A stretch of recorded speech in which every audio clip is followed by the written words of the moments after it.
Welcome back, everyone. For today's video, we are going to be taking a look at the grand final of the Chess.com Classic being held on Chess.com. Now, the Chess.com Classic has reached its finale, and in the final, we have Magnus Carlsen, the 5-time world champion, playing against Maxime Vachier-Lagrave, who defeated me yesterday. Now, for Maxime, it's a very tough task. He has to win a 4-game match, and if he wins this first match, they will play a reset match of 2 games and potentially Armageddon if it's tied. So Maxime has to win 2 matches, Magnus has to win 1, and let's get right into the action. So in game number 1, Magnus has the white pieces, and the game starts out with the move e4. Maxime plays his patented Sicilian Najdorf setup with c5 and d6. We get knight c3, knight f6, and now Magnus plays the move h3. Now this move actually was kind of funny to see on the board because this h3 move is a move that none other than the famous streamer Hikaru Nakamura has played quite a few times.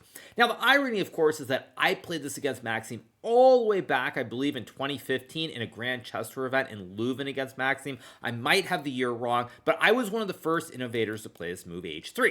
Additionally, I played it in the World Rapid and Blitz in 2019 in Russia against Alexei Serrano as well, so it's kind of funny to see this move on the board. Now, the purpose of this h3 move is that white keeps a lot of flexibility here. Ordinarily, you would play the move d4, takes, and after a move like a6, then you can play h3, you can play f3, but you lose some of the flexibility, whereas when you play h3, it's a bit of a waiting move. Now here Maxime plays the move knight c6. Now again, when you play the Najdorf system, more often than not, after the move a6, let's say white plays h3, you are not going to put the knight on c6. You're usually going to look to play b5, bishop b7, and then something like a knight bd7 move down the road. But the knight very rarely goes to c6 because in the Najdorf, the knight usually doesn't belong in the square. Now, of course, in the opening, you can always play a system with knight c6, something like this, for example, like a Rouser system or a Sveshnikov, where you put the knight on c6. But for a player who is a system player like Maxime and likes to play the Najdorf where the knight doesn't belong on the c6 square, for Magnus, he's happy to get a different system. So we get knight c6. Magnus goes d4, we get the trade, and now we have the move e5. Now black, of course, could still play a6 here, but after a6 and g4, this is not really a Najdorf anymore. So we get the move e5. Magnus plays knight f3, we get h6 here to stop white from going bishop to g5, pinning the knight on f6. After this move h6 in this position, we now get the move bishop to c4, bishop e6, and Magnus plays move bishop b3. Now the fight in this game is going to be over this d5 square. If black is able to play something like d5 here and get rid of this weak pawn off of d6 and open up the diagonal, black will always be doing well. So the fight here is over this d5 square for both sides. If black gets d5, black should be fine. If black does not get d5, as we'll see in the game, more often than not, you end up with a situation where you have this very sag bishop on e7. So after takes, knight a5, we get the move bishop to a4. You'll notice that this bishop on e7 is extremely passive here for Maxime. This bishop is simply not an active piece. You have the pawns in front of it, so it's not terrible, but it's not super active, whereas in the other line, just to illustrate the point one more time, if you get d5 in just to showcase it here, this bishop has great scope on the diagonals. So we reach this position. Knight a5, bishop to a4. Magnus trying to argue that in the long run, with the 2 bishops on the board, he should be better. We get the move knight d7, c3, and now Maxime lashes out with the move f5, trying to push some p in the center. Magnus goes bishop c2, and now we get the move queen to b6. Now, if this move is a mistake, I think that in this position, objectively, black should be okay. But what I feel like about this position is it's a situation where you need to be playing a much longer game. Now, I don't think Magnus prepared this. I think that would be giving him too much credit. But I think that Magnus has found his way intuitively into a situation where, with no increment on the clock in 10 minutes, it's very hard for his opponent to play, whereas for Magnus, he has very simple, quiet moves. For example, Magnus can play something like rook to b1 and a4, b4 here. White can maybe go bishop d2, b3, and c4, or rook c1. White has total flexibility here, and in a game with no increment, that's what you want. You want easy, simple moves, simple plans, and your opponent has to come up with the goods. That's probably why Maxime plays move queen b6. This move is very superficial. It doesn't do a whole lot other than potentially spy the 2 pawns on b2 and f2, creating the right triangle, but objectively, it just doesn't do a whole lot. So we get rook b1 for Magnus. Nice quiet move that he can play quickly, and already you can start to feel the tide shifting, where Magnus is up a minute on the clock, easy quiet moves. Maxime has to figure it out, and it's going to be an uphill battle. So we got the move rook f7. Magnus goes a4, we get the move queen c7, and now we get the brilliant move g4. Now this just shows how good Magnus is. He spends a minute in this position and he goes for it with this g4 move. This is a move that I think in a classical game, a lot of top players would find, but in a blitz game with no increment, it's very easy to try and play a move in 5 to 10 seconds, just go for something obvious, but Magnus senses it and he seizes the initiative immediately with this move.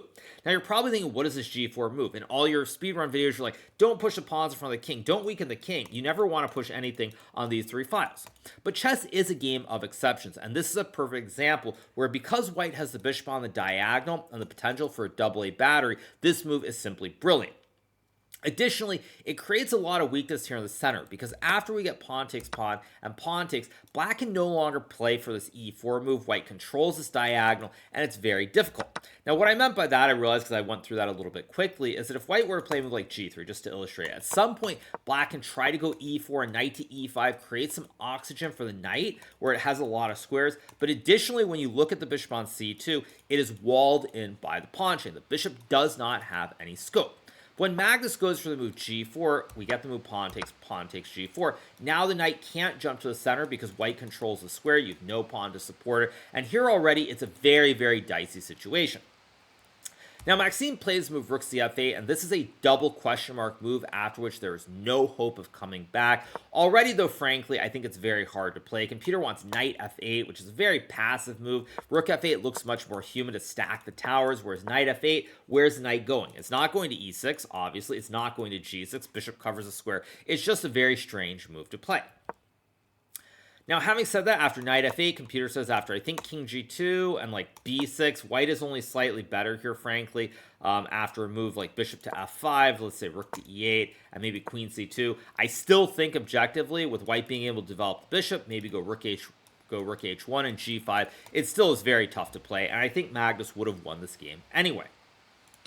But we get the move rook f8, and now this is simply a huge mistake because after the move queen d3, Magnus lines up the double A battery here, going for the classic queen h7 checkmate where the king gets stuck, and here Maxime has to gobble the knight.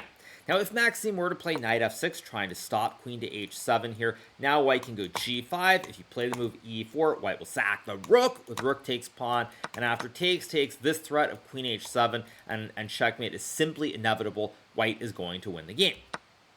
Additionally, if you play a move like g5 to cover h7 this way, now white can simply go knight to h2. There's the threat of queen g6, and after rook g7 stopping it, white can simply play a calm move like b3, knight c5, and after queen h3 here, these knights are very, very passive. White's threatening to fort the knights.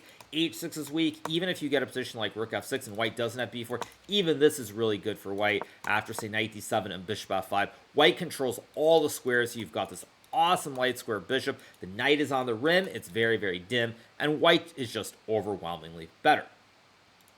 So Maxime here plays move rook takes f3. We get queen h7 check, king f7, bishop g6, king f6, and now after the move bishop to h5, Maxime Vachier-Lagrave simply resigns the game due to this very basic threat of queen g6 checkmate. Now, he could have survived a few more moves. He could have played bishop to d8, creating an escape hatch for the king. But after queen g6, king to e7, and queen e6, this is simply checkmate. The bomb-clouded king is stuck in the middle of the board, and you lose. So this is simply GG on the spot. And that's why Maxime resigns. One other line is e4, and after check, king e5, there's still queen to e6. King can't come to f4 or to the d4 square. Both of these squares are covered by the bishop and the pawn, and it's just a wrap. So it feels like a very premature ending to this first game of the match. Magnus wins in dominating fashion, and after this win, you really feel like it's going to be tough to come back. That's on top of the fact that Magnus just plays a textbook example in this first game. I cannot really state enough how good of a move g4 is considering the time situation in this game. It's a blitz game. In a classical game, it would be a good move, but considering the time situation, he's playing fast and senses the moment to play g4. This is just a positional masterpiece, and this is Magnus really at the top of his game. So, Magnus gets a win in the first game. Now, in game number 2, it'd be a relatively straightforward draw. Magnus was actually better for large parts of the game, but ultimately ended peacefully. So this now takes us to the third game of the match. Now remember, Magnus is ahead by a score of 1.5 to half, meaning that Maxime, if he loses another game, the match is over. Magnus is the winner of the Chess.com Classic, and for Maxime, he has to win at least one of the next 2 games. Now this is the second and final game where Magnus has a white piece in the match, so I suspect that Maxime's objective here was to try and survive, hang on, make a draw, and then get white in the final game and go all in. So the game starts with the move d4. We got knight f6, c4, g6, knight c3, and now Maxime plays his other main system, which of course is the classic Grunfeld system. Now, one of the interesting things about Maxime Vachier-Lagrave, or MVL as we call him, is that he is a system player who for pretty much his entire career as a strong grandmaster has played either the Grunfeld system with black or has played the Sicilian Najdorf pretty much exclusively. Now, he might be the only player that I can think of in the upper echelon who is stuck to one system against e4 and one system against d4 throughout his career, but it has worked wonders for him as he has been ranked as high as number 2 in the world.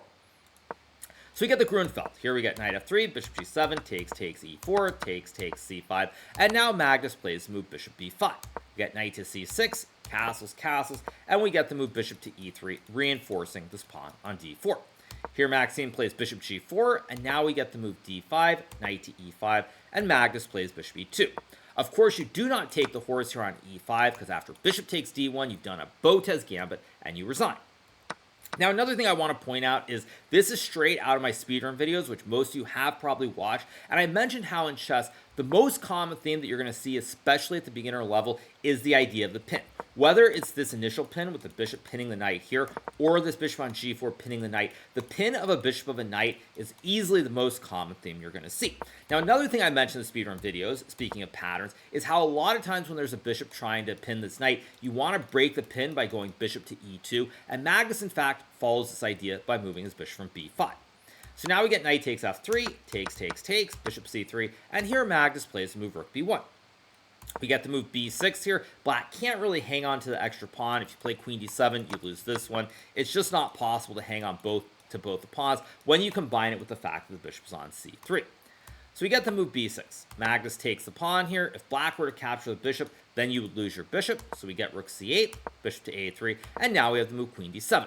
Now, one of the good things in the situation, as you can see from the clock, is that Maxime is up a minute, which means that most likely he is still in his preparation and feeling pretty good.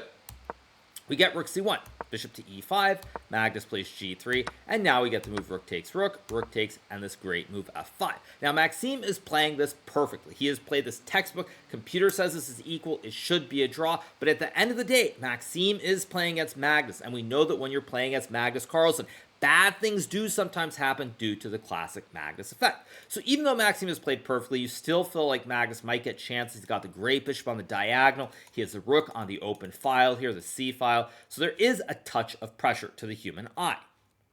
Magnus plays the move rook to c6 here. Now, rook c6 is a nice move. You bring this rook in, maybe rook e6 is an idea to hit the pawn, and the bishop here with the pawn supporting it. At any rate, this is just a very logical idea. So now we get the move pawn takes pawn. Magnus takes, and here we get this move bishop d6 played by Maxime in 1 second. Now, this is one of these things that there is no good explanation for why exactly this happens, and I'll go back to the first game very briefly. When Magnus spent that 1 minute to play that great move g4, there are certain moments in the game where there's just intuition, there's a spider sense, whatever you want to call it, and you can sense when you need to think. And Maxime spends all this time, but his follow-up here, bishop d6 in 1 second, is just a huge mistake, after which Maxime is in a lot of trouble. Now, the computer here wants to move queen to f5 here, offering to trade the queens here. You also pressure this pawn on f2 as well with a double stack. So if white were to go, say queen to a4, for example, after queen f2, the rook and the queen combine, and then queen f1 is simply a checkmate of the white king. Now, the reason I think Maxime didn't play this is, again, this is an endgame. He's probably worried about the boogeyman. He probably saw takes, bishop takes e7, and he thought, uh-oh, after bishop d4, white goes d6, white is pushing p, Magnus is going to queen the pawn, I'm going to lose the game, uh-oh, what am I doing? However, after this move d6 here, black can play the very, very calm move king to f7. And the reason this move is so good is the king is now very, very close to this pawn, which is trying to get to the end of the board. If you go d7, you lose the bishop, and the king covers the queening square. And white simply can't push the pawn without losing the bishop. Now, if white were to play a move like bishop d8, for example, you can simply go rook to f2, king to h1, and now after king to e6, this king is stopping the pawn from reaching the end of the board. You have a great kebab on the second rank with its rook on f2, and this is just GG. It's just GG. Black is going to win the game. Now, again, it's very easy with the computer to see these things and realize when you're at the board playing, and specifically when you're playing against Magnus, it's very easy to be worried. You sort of double check, you hesitate, you're worried, you see some danger where it might not exist just because of who you're competing against. And this does not just apply to me. I know some people in the comments will say, well, of course you're saying this, it happened to you, but it happens to everyone. This is not just a unique thing to me. This is a thing where Magnus finds a way to just create these little situations, and more often than not, many players do panic. They see the danger that is not actually there, and they make a big mistake. So we get bishop d6.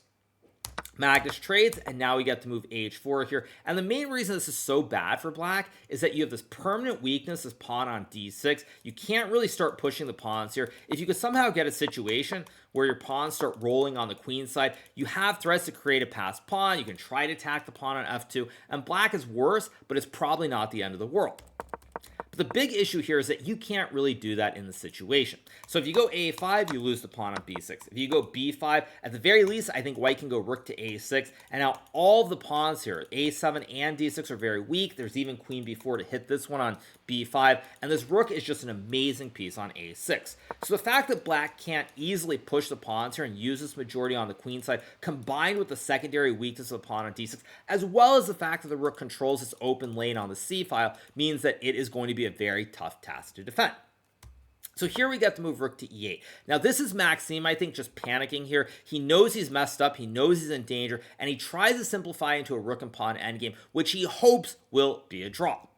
Now what Maxime should have played here is probably move rook to f5 here, and after white goes a4, something like rook f6 here, and after a move like a4, simply start waiting, just move the rook back and forth, and hopefully be able to survive. But you also have to remember, this is a game with no increment, meaning that black has to figure out what he's doing. Magnus just keeps improving the position, and it's really, really tough to survive. So we get rook e8. Somewhat logical in my opinion. Maxime decides, you know what, I'm going into a rook and pawn endgame. All rook and pawn endgames are drawn. I don't care who I'm playing against. So now Magnus takes the pawn on d6. If black were to take the rook, you lose your rook on e8. And after king g7 and queen to e4, white simply has one extra pawn here in the middle of the board and has great winning chances. So Maxime takes the queen. We get rook takes d7. Here we get rook to d4, and this is a move after which there really is no coming back. There were still some slim chances to survive the game here. I believe... Actually, wait, sorry. Was it takes? Yeah, somewhere here. I thought there were some slim chances to maybe survive after move a5, because here, if white were to play the move rook b7, rook d4, takes, it feels like their chances. White probably goes rook a6. You go like king g7, and I thought maybe this would be a draw, but due to the fact that you have this permanent weakness on a5 here and the rook targets it, the rook can never really move away because you will lose the pawn. You're stuck on this fifth rank, glued to the pawn. You are actually losing, but I thought that this was the best chance to survive. Instead, we get rook to d4. And now Magnus correctly plays the move king g2, because what Magnus realizes here is that none of these pawns on the queen side matter. Black needs 1, 2, 3, 4, 5, 6, 7 just to get the p to the end of the board. And this pawn on d5 is going up the board. And if you can activate the king to support this pawn, these pawns are simply too slow reaching the end. So we get a5. Magnus now plays the move king to f3. We get b5, king e3, rook d1, and now we get king to e4, where the white king is supporting this pawn on d5.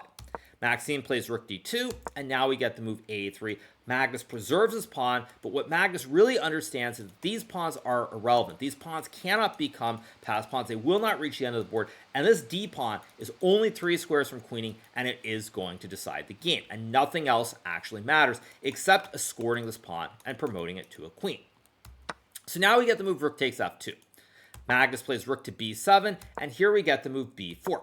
Now the reason that Maxime plays b4 here is if he were to go for rook a2, which is a logical move, expecting takes, you think maybe it's okay, maybe you're fine. But after rook to a2, white has d6 here, and now if you take, there's just d7, check, king e5. You can't stop this pawn from queening and reaching the end of the board. It's GG, why not? And if you go king to f8 here, hoping for d7, king e7, white has a nice maneuver, tickling the king with the check. King can't go forward because of the pawn, and once you move the king, now I go d7, and the rook covers the queening square, and white is also going to win. So Maxime goes for the move b4, but now after takes and d6 here, rook d2 and king to e5, Maxime is not going to be able to get this pawn far enough down the board. This pawn is 2 squares from queening, the king is escorting the pawn, and it's all over at this point. Maxime goes for the move king f8. Magnus now mops off the pawn on b4, and we've simply reached an endgame where white is only up 1 pawn, but due to this pawn being so advanced, all these rook maneuvers and the king being active as well, there's just no hope. MVL goes for rook e2. We get king d5, check, king e6, check, king d7, and now we get this move h5.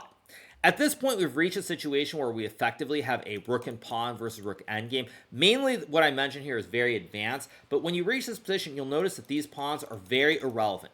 Black has no way to win the pawns. White can put the pawns on h4 and g5, so at this point, you're not really concerned about these pawns at all. They're just not part of the game. It's all about this rook and pawn versus this rook, and with the king in front of the pawn, this is just a textbook win.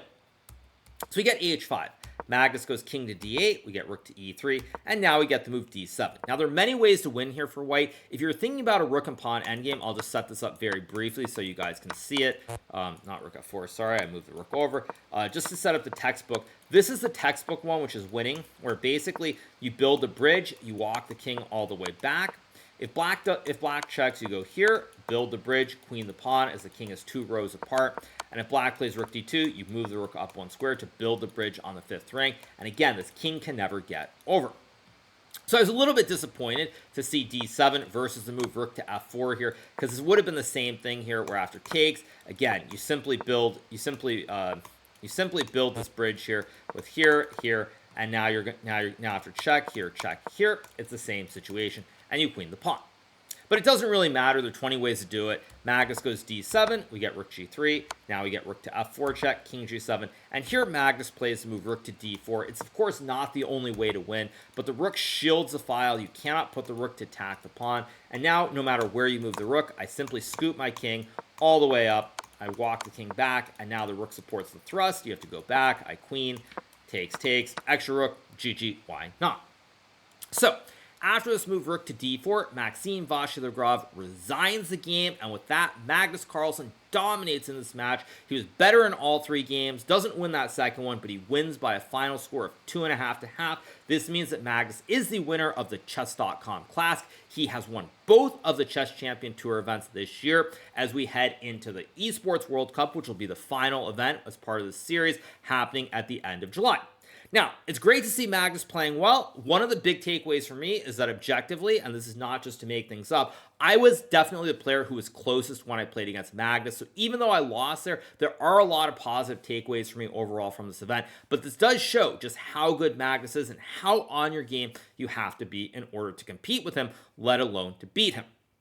So, on that note, I hope you guys have enjoyed this recap from the grand final of the Chess.com Classic, which is being held on Chess.com, of course. If you are not already subscribed to the channel, make sure that you smash that subscribe button below, and we'll be back with some more recaps as Norway Chess begins in a couple of days. Hope you guys enjoyed it. Have a great rest of your day, and I'll see you very soon. Bye.